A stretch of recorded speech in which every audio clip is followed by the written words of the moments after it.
This video is sponsored by Adorama. Of course, I pick a super windy day to fly my drone and do this video. As a solo content creator, one of the hardest things is to capture a lot of footage of yourself, of you doing things in the field, because you're normally trying to capture something, you normally have the camera in front of you, you're always normally behind the camera. So getting yourself in the shot is not always easy, and that's where drones come into play. Now in this video, I am going to be flying the Autel Lite Plus to do some of these basic drone moves. And I do say basic drone moves because in this video, I want to talk a little bit more about doing some basic moves, but doing them at different distances. Because if you are getting into drones and you are pretty new at this, sometimes when you see a lot of these cinematic movements out there, they look amazing, but they're definitely pretty difficult to do, and it does take a lot of stick time to get used to it. So in this video, I want to talk to you about doing some of the basic moves, however, doing them at different distances to get different effects. You'll get some of the basic or similar shots, however, it changes perspective when your drone or your camera is further away or closer to a subject.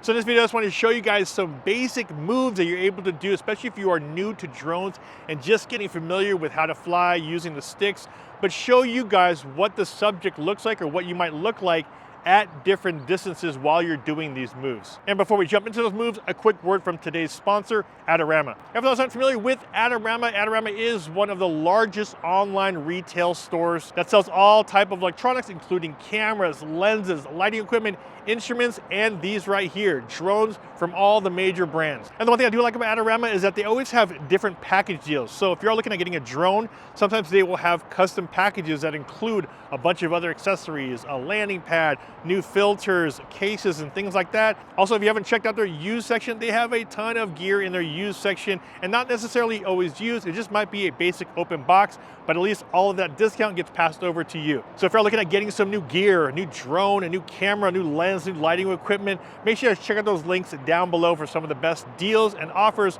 from Adorama. And now, back to the drone move. All right, so the first move we're gonna do, which is a pretty basic move, is the follow shot, which means the drone is gonna be behind me or the subject. And for this first one, of course, we'll go with the closer shot. The drone is gonna be about 10 to 15 feet behind me. And all you have to do with that right stick is just slowly move it forward. Having the drone a little closer to the subject, it gets your audience a little bit more engaged and immersed in that subject matter because you're not able to see exactly what's around them. Now moving the drone back about 20 to 30 feet, as well as raising it up just a little bit, but doing the same simple movement, just pushing that right stick forward so the drone can somewhat track the subject. You can start seeing a little bit more of the bridge, you can start seeing a little bit more of that environment, setting the stage a little bit clearer for your viewer. And finally, let's pull it all the way back as well as a little bit higher. Now you can see exactly where I'm at. Paints a little bit better of a picture, sets the stage a little bit clearer for your viewer. For the next move we have is that top-down shot, and this is actually a really good one to get because as you know, that top-down shot is very unique. You know you're gonna need something like a drone in order for you to achieve it. Now, when you do the top-down shot and you're close to your subject, it is a little bit more difficult to do because there is this balancing act, of course, with how fast your subject's moving and how fast the drone is. So definitely a lot more challenging when you're closer to the subject, but when you start bringing it up a lot higher into that medium to the high range, a little bit easier to get. And plus, when you're at higher distances, you see a lot more environment around you, sets the stage a lot better, puts that person in a specific location. Next shot we have is the flyby shot, which is really good, especially if you're able to fly by your subject and get close to them. Now, whenever you get closer to your subject, you're gonna have a little bit more parallax effect, as well as here right now I have myself as the subject. We have the bridge, so when you fly a little bit lower, has a little bit more cinematic dynamic movement. When you start bringing the drone up higher and a little bit further away, you start to lose the subject a little bit in the scene. However, you can now see exactly where you are and you get a lot more in the video. What I normally like to do is pair the two shots. Get a close-up shot so that you can kind of see exactly what the subject is and what they're doing, as well as a pull-back shot so that you can now place that subject in the scene.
And there it is, guys, just a bunch of simple drone moves, especially for those that are just getting into drones, don't really feel comfortable with the sticks just yet. A lot of things you could do is just change the distance away from your subject to get a totally different perspective. As you start getting a little bit more comfortable with the sticks, that's when you can try multiple moves, changing your direction, changing the angle of the camera, changing the height as you start passing over a subject. These, of course, will come over time, but even doing some of the basic moves, but changing up perspective and distance will really help out your story. If you guys do like this type of content and feels pretty helpful, let me know in the comment section down below. As always, if you guys got some value from this video, a big like would be much appreciated. And also don't forget to subscribe, hit that bell to be notified when I post new videos. This is Ultra Stasio with FlytPath.com. I'll see you guys in the next one. Take care.